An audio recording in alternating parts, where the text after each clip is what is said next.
अस्सलाम वालेकुम students, welcome to CBEL concept based education learning YouTube channel. मैं हमाद अहमद, आपका ट्यूटर। जैसा कि आप स्टूडेंट्स को पता है, हम इस साल exam preparation for ADP part 1 जिसे बीकम पार्ट 1 और ADP पार्ट 2 जिसे बीकम पार्ट 2 भी कहते हैं करवा रहे हैं। और ये एग्ज़ाम प्रिपरेशन तीनों यूनिवर्सिटी के स्टूडेंट्स के लिए, जिसमें पंजाब यूनिवर्सिटी, सरगोदा यूनिवर्सिटी और गुजरात यूनिवर्सिटी के स्टूडेंट्स इंक्लूडेड हैं। सो स्टूडेंट्स, आप ज़्यादा से ज़्यादा चैनल को सब्सक्राइब करें, वीडियोस को लाइक करें और इन वीडियोस को ज़्यादा से ज़्यादा अपने फ्रेंड्स में शेयर करें ताकि आपके साथ साथ उनका भी बेनिफिट हो जाए। आज की ये जो वीडियो है, ये हम स्पेशली क्लास 2 के लिए यानी बीकॉम पार्ट 2 के लिए, जो कि उनका पेपर है बिजनेस टैक्सेशन का, उनकी मैंने प्रीवियस आपको 3 वीडियोस प्रोवाइड कर दी थी। उन 3 वीडियोस में मैंने important definitions of income tax वो बताई हैं आपको। उसके अलावा इंपॉर्टेंट अथॉरिटीज़ विद सॉल्यूशन मैंने बताई हैं आपको, उनको देखिएगा। अंदर से चीज़ें कट कट क्या करके आपको बताई हैं कि कौन सी आपको लाइन करनी चाहिए, कौन सी आपको लाइन नहीं करनी चाहिए। इसके अलावा मैंने important definitions of sale tax मैंने बताई हैं। सो स्टूडेंट्स, अब मैं आपका 4 नंबर क्वेश्चन हल करवाने लगा हूँ। याद रखिएगा स्टूडेंट्स, ये भी हर साल पेपर में आता है और ये आपका क्वेश्चन है एग्जम्पशंस। एग्जम्पशंस का मतलब क्या होता है? एग्जम्पशंस का मतलब होता है कि वो तमाम चीज़ें जिस पर कभी भी इनकम टैक्स नहीं अप्लाई होता, वो आपका क्या कहलाती हैं? एग्जम्पशंस कहलाती हैं। अगर आप इस एग्जम्पशन का क्वेश्चन सॉल्व करते हैं, हल करते हैं, याद कर लेते हैं, तो याद रखिएगा स्टूडेंट्स, आपके 4 क्वेश्चन कंप्लीट हो जाते हैं। Definition of income tax, definitions of sale tax, exemptions और प्लस आपकी अथॉरिटीज़। और सिर्फ एक क्वेश्चन फिर आपने अटेम्प्ट करना है, वो आपने इनकम टैक्स न्यूमेरिकल ही अटेम्प्ट करना है क्योंकि वो कंपलसरी होता है। मैं आपको यही सजेशन देता हूँ कि आप कभी भी सेल टैक्स का न्यूमेरिकल्स ना इतने कीजिएगा। हाँ, अगर तो किसी को बहुत अच्छी ग्रिप है सेल टैक्स के ऊपर भी, तो वो कर ले अटेम्प्ट। लेकिन याद रखिएगा स्टूडेंट्स, इनकम टैक्स का न्यूमेरिकल ही इतना ज़्यादा मुश्किल होता है कि वो आपको बाकी सारी चीज़ें भुला देता है। तो आप स्टूडेंट्स से यही रिक्वेस्ट है कि ये 4 क्वेश्चन करें, सिर्फ साथ में इनकम टैक्स का न्यूमेरिकल करें। आपका पेपर इंशाल्लाह ताला बहुत अच्छी तरह सॉल्व हो जाएगा। चाहे कोई ब्रिलियंट स्टूडेंट है, एवरेज है, या वो स्टूडेंट जो सिर्फ पास होना चाहता है, सिर्फ इस क्वेश्चन को, सेल टैक्स के क्वेश्चन को स्किप कीजिएगा और इनकम टैक्स के न्यूमेरिकल क्वेश्चन को बस अटेम्प्ट करें। अब हम एग्जाम्शन में, मैं आपको एग्जाम्शन में इंपॉर्टेंट एग्जाम्शंस बताऊंगा जो लास्ट पेपर्स में ज़्यादा दफ़ा रिपीटेबल हैं, रिपीट हुई हैं, और इसके अलावा वो जो बहुत ज़्यादा इंपॉर्टेंट है। ये तमाम चीज़ की मैं डिस्कशन इन एग्जाम्शन में करूंगा। अब एक बात याद रखिएगा, जैसा कि आप स्टूडेंट्स को बताया था कि इनकम टैक्स की डेफिनेशंस और सेल टैक्स की डेफिनेशन जब आपने करनी है, तो उसमें आपकी मिस्टेक नहीं होनी चाहिए, स्पेलिंग मिस्टेक नहीं होनी चाहिए, आपके नंबर डिडक्ट होंगे। इसी तरह एग्जम्पशन में भी अगर आप ज़्यादा करोगे, मिस्टेक से ज़्यादा करोगे, आपने इसमें क्लास लाजमी ऊपर लिखनी होती है। जैसे इनकम टैक्स और सेल टैक्स की डेफिनेशन में वहाँ पे ऊपर आपको सेक्शंस लिखने पड़ते हैं ना, यहाँ पे आपको ऊपर क्लास लिखनी पड़ती हैं।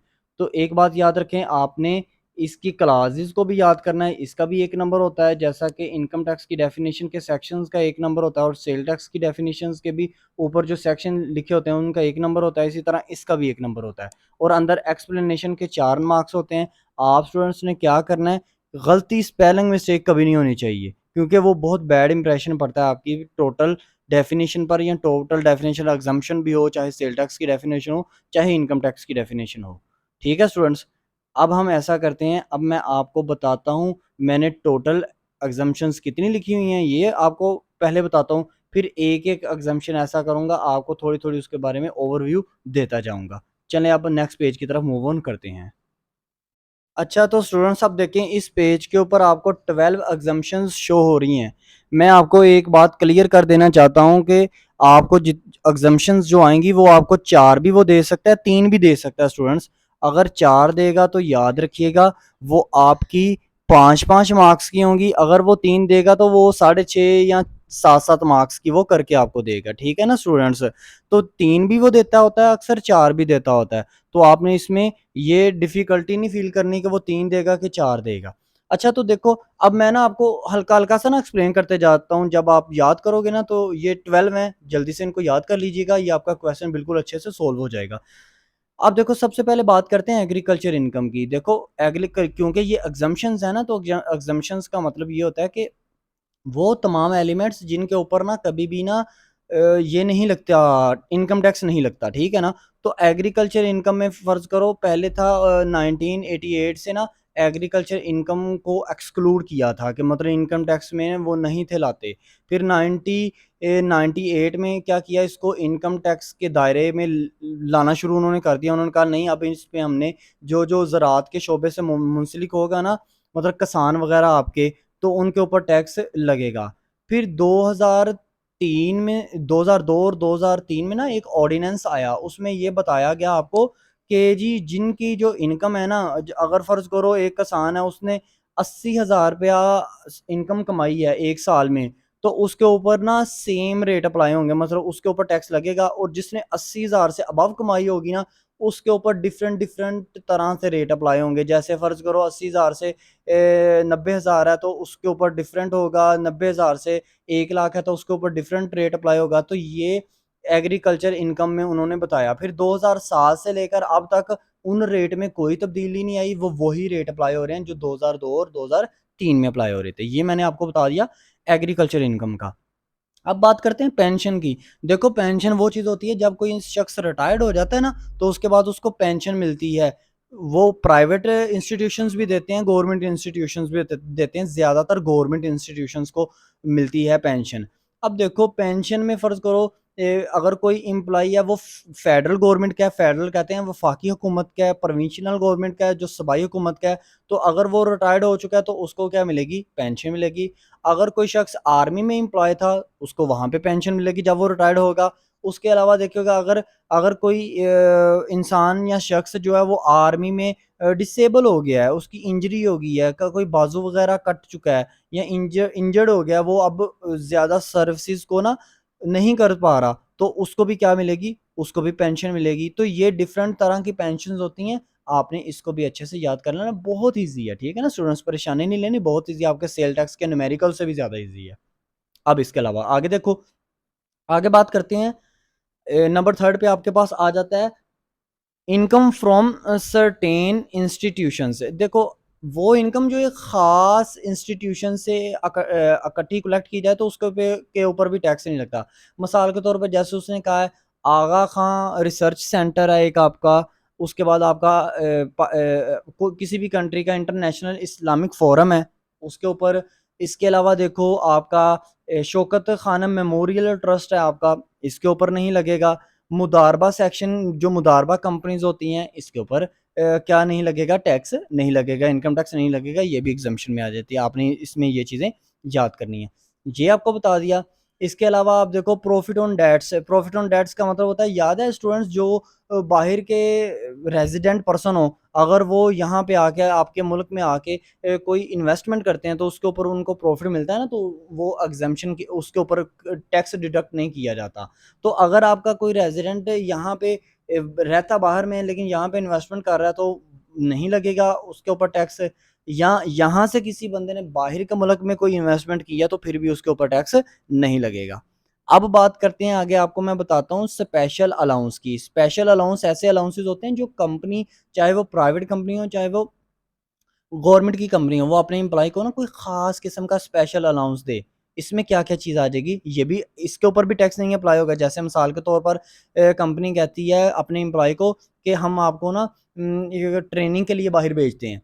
तो वो भी क्या, उसके ऊपर जितने भी पैसे लगेंगे कंपनी के, वो कंपनी उसके ऊपर टैक्स नहीं देगी। फ़र्ज़ करो उसको ट्रैवलिंग करवाने के लिए बाहर, उसकी परफ़ॉर्मेंस बहुत अच्छी थी, उसको कहा कि भाई तू ऐसा कर, तू सैरो-तफ़रीह के लिए ना बाहर चले जा। तो वहाँ पे के ऊपर उसके ऊपर जितने पैसे लगेंगे, नहीं लगेगी उसके ऊपर इनकम टैक्स। कोई यूनिफ़ॉर्म या टिकट वग़ैरह उसको दे दिया, तो फिर भी उसके ऊपर मतलब वो एग्ज़म्पशन होगी, उसके ऊपर टैक्स नहीं लगेगा, ये आपका स्पेशल अलाउंस में आ गया।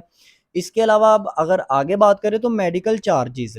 अब मेडिकल चार्जेज़ में गवर्नमेंट ये कहती है, मिसाल के तौर पर देखो ना स्टूडेंट्स, अब कोई गवर्नमेंट है, जैसे इमरान खान ने क्या किया था, उसने ना ये आपको सेहत कार्ड उसने प्रोवाइड किए थे। तो अगर कोई गवर्नमेंट जो है वो मेडिकल फैसिलिटी अपने लोगों को प्रोवाइड कर रही है, इस तरह कोई कार्ड दे दिया, सेहत कार्ड दे दिए, इस तरह की चीज़ें दे दी, तो वो मेडिकल फैसिलिटी जो गवर्नमेंट प्रोवाइड कर रही है, चाहे वो कोई प्राइवेट इंस्टीट्यूशन भी प्रोवाइड कर रहा है, तो उसके ऊपर भी आपकी एग्जम्पशन होगी, टैक्स नहीं लगेगा। ठीक है ना स्टूडेंट, समझते जा रहे हैं ना। इसके अलावा बात देखें आप आगे चीज़ को, समझे, एक्सपोर्ट ऑफ कंप्यूटर सॉफ्टवेयर। अब स्टूडेंट एक बात को देखिएगा, कंप्यूटर सॉफ्टवेयर, सॉफ्टवेयर आपको पता है कंप्यूटर जो है वो हमारे मोबाइल्स भी जो है वो सॉफ्टवेयर के ऊपर चलते हैं।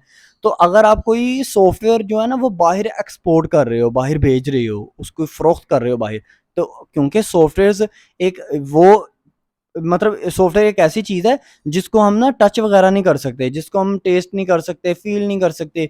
तो ये चीज़ आपकी सॉफ्टवेयर में आती है। अब सॉफ्टवेयर को बाहर एक्सपोर्ट करोगे तो वो तो याद है आपके इंटरनेट के थ्रू भी एक्सपोर्ट हो सकता है सॉफ्टवेयर। तो उसके ऊपर भी आपका एग्जम्पशन है, आपको कोई उसके ऊपर नहीं देना पड़ेगा, टैक्स वगैरह नहीं देना पड़ेगा। अब ये चीज़ें आपको समझ में आती जा रही है ना। इसके अलावा फ़र्ज़ करो ट्रांसमिशन लाइन है एक, फ़र्ज़ गवर्नमेंट आपको पता है ट्रांसमिशन की लाइनें बिछाती है आपके, मतलब घर के बाहर कोई टेलीफोन की लाइन बिछा दी, कोई बिजली के खंभे लगा दिए उन्होंने। तो इस तरह की भी जब वो चीज़ें करेगी गवर्नमेंट तो उसके ऊपर भी उसको एग्जम्पशन ही है, उसको टैक्स नहीं देना पड़ेगा। ठीक है ना स्टूडेंट्स।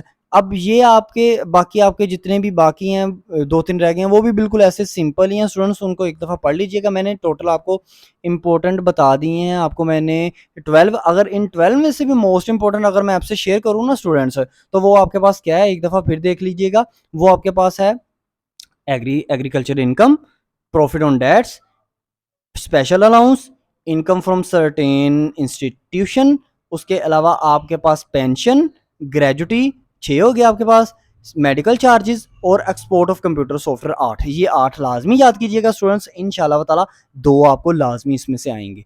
ठीक है ना स्टूडेंट्स। मैं आपसे बार बार कह रहा हूँ 3 आपको आ सकते हैं या 4 आ सकते हैं, ज़्यादातर वो कोशिश ये करता है आपको 3 दे देता है। इनको अच्छे तरह प्रिपेयर कीजिएगा, स्पेलिंग की मिस्टेक ना कीजिएगा, क्लास वगैरह की भी मिस्टेक ना कीजिएगा। इंशाल्लाह ताला आपका बहुत अच्छे से ये हल हो जाएगा। आपने 4 क्वेश्चन ये करने हैं, 5वां क्वेश्चन आपने इनकम टैक्स का न्यूमेरिकल करना है। बहुत से स्टूडेंट्स मुझे ये कह रहे हैं सर इनकम टैक्स का न्यूमेरिकल्स बता दो, कोई इंपॉर्टेंट बता दो। तो स्टूडेंट्स आपको भी एक चीज़ का पता है, आपने पास पेपर देखे होंगे, आपको न्यूमेरिकल में मैं कैसे बता दूँ? फ़र्ज़ करो मैं आपकी बुक का न्यूमेरिकल तो उसने उठाना नहीं है, उसने तो चीज़ें अपने पास से पॉइंट्स डालने हैं। तो मैं आपको बुक का कहूँ जी 24वाँ कर लो, 25वाँ कर लो, वो बाद में आए ना तो आपको कि पता नहीं हमसे वो रॉन्ग चीज़ शेयर करते हैं, अपनी व्यू बढ़ाने की कोशिश करते हैं। नहीं, ये ऐसी बात नहीं है, मैंने पहले भी आपको बताया था कि इस चैनल के थ्रू आपको हमेशा एग्ज़ैक्ट चीज़ मिलेगी। आपको अगर जिस चीज़ में मैं नहीं श्योर, मैं आपको कैसे वो चीज़ कहने को बोल सकता हूँ? तो मैं आपको ये कहता हूँ आप इनकम टैक्स का न्यूमेरिकल कीजिएगा, लेकिन सारे कर लें, उनमें पॉइंट्स होते हैं, हर पॉइंट को डिटेल में चेक कर रहे हैं उसको कैसे करना है। हाँ, अगर टाइम होता तो स्टूडेंट मैं आपसे शेयर करता, डिटेल में शेयर करता, अब टाइम नहीं है तो इस वजह से मैं शेयर नहीं कर पा रहा इंपॉर्टेंट पॉइंट्स। ठीक है ना स्टूडेंट्स। अब आपने इन चीज़ों को अच्छी तरह प्रिपेयर करना है, चैनल को ज़्यादा से ज़्यादा सब्सक्राइब करना है, वीडियोज़ को ज़्यादा से ज़्यादा शेयर करना है। ठीक है ना स्टूडेंट्स, ताकि आपके साथ-साथ आपके दूसरे फ्रेंड्स वगैरह का भी, दूसरे लोगों का भी फ़ायदा हो जाए। अब तक के लिए इतना ही, अपना ख़्याल रखिएगा, अपने इस यूट्यूब चैनल का भी। अल्लाह हाफ़िज़।